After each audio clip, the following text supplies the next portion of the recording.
ఏంటి ట్రీస్ చూపిస్తున్నాను అనుకున్నారా? అవునండి, మా అమ్మాళ్ళ దగ్గర సీతాఫలం చెట్టు ఉంటే ఆ సీతాఫలం కాయలు కోసుకున్నాను అనమాట. చాలా అంటే చాలా ముగ్గిపోయినాయి కాయలన్నీ. మా అమ్మ కోసి ఉంచింది అవి. అండ్ నెక్స్ట్ ఇంకా చెట్టుకుంటే కాయలు కోసుకున్నాను అనమాట, అవి తింటున్నాను. ఇవాళ మన వీడియో ఏంటంటే, hi to all, welcome back to our channel లేటు జియో టాక్స్. ఇవాళ మన వీడియో ఏంటంటే, మా మమ్మీ కట్టెల పొయ్యి మీద చేసినటువంటి బిర్యానీ విత్ చికెన్ కర్రీ అనమాట. చికెన్ కర్రీ అయితే నేను ప్రిపేర్ చేశాను, బిర్యానీ అయితే మా మమ్మీకి ప్రిపేర్ చేసింది. రెండు అట్ టైంలో చేయాలంటే కొద్దిగా ఇబ్బంది కాబట్టి నేను గ్యాస్ మీద ప్రిపేర్ చేసాను. మా అమ్మ ఏమో కట్టెల పొయ్యి మీద బిర్యానీ రెసిపీ చేసింది. మా అమ్మ రెసిపీ ఎట్లా ఉంటుంది ఏంటని నేను మీతో షేర్ చేసుకుంటాను. ఫస్ట్ అయితే మా అమ్మ బిర్యానీ మంచిగా చేస్తుంది.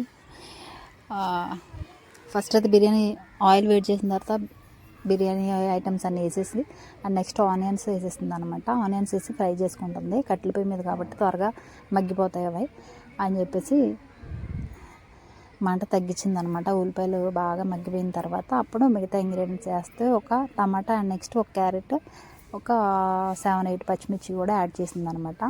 అవి కూడా రెడీ పెట్టుకుంది. ఆనియన్స్ కొద్దిగా మగ్గిన తర్వాత అవి వేస్తే కట్టెల పొయ్యి మీద చేసిన బిర్యానీ టేస్ట్గా ఉంటుంది కాబట్టి మేము అందరం పొయ్యి మీద చేయమా అని అడిగితే పొయ్యి మీద చేసింది అనమాట. అండ్ నెక్స్ట్ ఆనియన్స్ బాగా డ్రై కాకుండా కొద్దిగా మగ్గిన తర్వాత కొద్దిగా మెత్తబడి అనుకున్నప్పుడు మనం అందులో క్యారెట్ అండ్ టమాటా కూడా యాడ్ చేసుకోవాలి. యాడ్ చేసుకొని అల్లం వెల్లుల్లి పేస్ట్ అయితే మొత్తం రెసిపీ అంతా మీకు ఆల్రెడీ తెలుసు కాబట్టి ఓన్లీ చూసేయండి. నేనైతే బ్యాక్ సైడ్ వాయిస్ ఓవర్ ఇచ్చేస్తాను, ఓకేనా. అండ్ నెక్స్ట్ టైం మగ్గిపోయిన తర్వాత మా అమ్మ మొత్తం అన్ని ఇంగ్రీడియంట్స్ దాంట్లో కాల్ని చేసేసింది. టమాటా అండ్ నెక్స్ట్ వచ్చేసి క్యారెట్ అవి అండ్ పచ్చిమిర్చి వేయలేదన్నమాట. లాస్ట్ తర్వాత పచ్చిమిర్చి ముందుగానే స్మాష్ అయిపోతే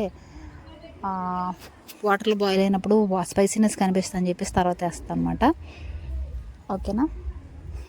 ముందు అవన్నీ మగ్గిపోయిన తర్వాత కొంచెం అల్లం వెల్లుల్లిపాయ పేస్ట్ వేసేసి దాన్ని బాగా పచ్చివాసన పోయే వరకు ఫ్రై చేసుకోవాలి.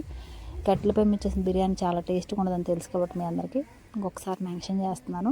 అండ్ నెక్స్ట్ దీంట్లో బిర్యానీ మసాలా కూడా యాడ్ చేసేసి వాటర్ వేసేసింది అనమాట. వాటర్ కూడా యాడ్ చేసుకున్నాము. వాటర్ యాడ్ చేసిన తర్వాత దీన్ని బాగా మసలాలన్నమాట. మసలితేనే అందులో దినుసుల్లో ఉన్నటువంటి అరోమా అండ్ నెక్స్ట్ వచ్చేసి మసాలా ఈ ఫ్లేవర్స్ అన్నీ కూడా మంచిగా బాయిల్ అయినప్పుడు మంచి అరోమా వస్తుంది అనమాట. అరోమా వచ్చే వరకు వెయిట్ చేయాలి. నెక్స్ట్ వచ్చేసి రైస్ యాడ్ చేసుకోవాలి. రైస్ క్వాంటిటీ ఆల్రెడీ మీకు తెలుసు కాబట్టి నేను మళ్ళీ మెన్షన్ చేయట్లేదు. ఒకసారి ఉప్పు ఉందో లేదో చూసుకొని మరిగిపోయిన తర్వాత ఆ బిర్యానీ అందులోనే కొత్తిమీర అండ్ పుదీనా కూడా యాడ్ చేసింది. యాడ్ చేసిన తర్వాత మంచి దాని మరి నుంచి అరోమా వస్తుంది అనమాట. అరోమాల నుంచి వాటర్ తీసుకొని కొంచెం అందులో ఎలా ఉంది ఏంటి అసలు స్పైసీనెస్ ఉందా లేకపోతే ఉప్పు అన్నీ సరిపోయే లేదా చూసుకోవాలన్నమాట. చూసుకున్న తర్వాత రైస్ యాడ్ చేసుకోవాలి. 2 kgs రైస్ అయితే యాడ్ చేసాను వాళ్ళ బిర్యానీకి. రైస్ మంట తగ్గించేసింది, బాగా ఇదైపోయిందని చెప్పేసి కుక్ అయిపోయిందని చెప్పి 1కి 2 అని తెలుసు కదా మీకు ఆల్రెడీ. ఒక గిన్నె రైస్ వేస్తే 2 గిన్నెలు వాటర్ యాడ్ చేసింది. 2.5 పొయ్యి మీద కాబట్టి 2.5. మరిగిపోయేటప్పుడు కొంచెం వాటర్ అనేది బయటకు పోద్ది ఆవిరి ద్వారా, అందుకని చెప్పేసి 2.5 వేసింది అనమాట. తర్వాత కుక్ అయిపోద్ది. ఇలా ఇంకా దీన్ని ఇంకా వాటర్ ఉంచే పనే ఉండదు అనమాట. దీన్ని ఇంకా మూత పెట్టేసుకుంటే కుక్ అయిపోద్ది అనమాట డైరెక్ట్. ఇంకా మీకు ఆల్రెడీ బిర్యానీ రెసిపీస్ గురించి తెలుసు కాబట్టి ఇంక నేను ఏమీ ఎక్కువే చెప్పట్లేదు. జస్ట్ మా మమ్మీ ఎట్లా చేస్తే ఏంటి అనేది నేను మీతో షేర్ చేసుకున్నాను, ఓకేనా. తర్వాత మనం కిచెన్లోకి వెళ్ళిపోయి మన రెసిపీ మనం ప్రిపేర్ చేసుకుంటున్నాం అనమాట. నేను చికెన్ కర్రీ ప్రిపేర్ చేస్తున్నాను. చికెన్ కర్రీ మ్యాక్సిమం కుక్ అయిపోయింది. తర్వాత లాస్ట్లో తీసినట్టున్నారు వీడియో, నాకు తెలియలేదు అనమాట. తర్వాత ఎవరన్నా తీయండి అంటే కానీ తీయరు కదా, మన రెసిపీ చేసిన వీడియో తీసుకోవడం కుదరదు కాబట్టి టైం ఈజ్ ఓవర్ కాబట్టి నేను ఇంకా రెసిపీని అట్లా ప్రిపేర్ చేసేస్తున్నాను అనమాట. అండ్ నెక్స్ట్ మన చికెన్ కర్రీ అయితే అట్లా ఉంది. మా మరదలు అనమాట, మా మరదలు ఏం చేస్తుందంటే అల్లం వెల్లుల్లి పేస్ట్ ఇచ్చింది సంథింగ్, అక్కడ ఏదో అడిగానో తను అది ఇస్తుంది.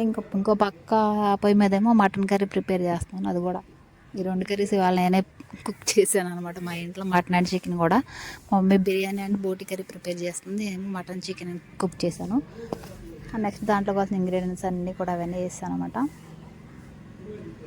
మటన్ కర్రీలో కొద్దిగా వేసినప్పుడు ఉప్పు ఎక్కువైనట్టు ఉంది, కొంచెం వాటర్ యాడ్ చేసి కవర్ చేసాను దాన్ని.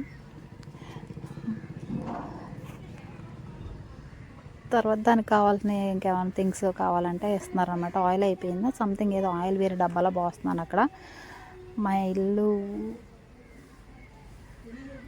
మా ఇంటికి వస్తే నేను వంట చేయని ఇవాళ చేశాను అనమాట. కిచెన్లో ఇవాళ చికెన్ మటన్ రెండు కూడా కుక్ చేశాను. మామూలుగా వస్తే ఇప్పుడు మా అమ్మ ఉండద్దు, వాళ్ళు మా అక్క వాళ్ళందరూ వచ్చారు కాబట్టి అందరితో కలిపి ఉండరనమాట. అందరిని చూపించడానికి వాళ్ళు పర్మిషన్ తీసుకోవాలి కాబట్టి అందరినీ చూపించలేదు.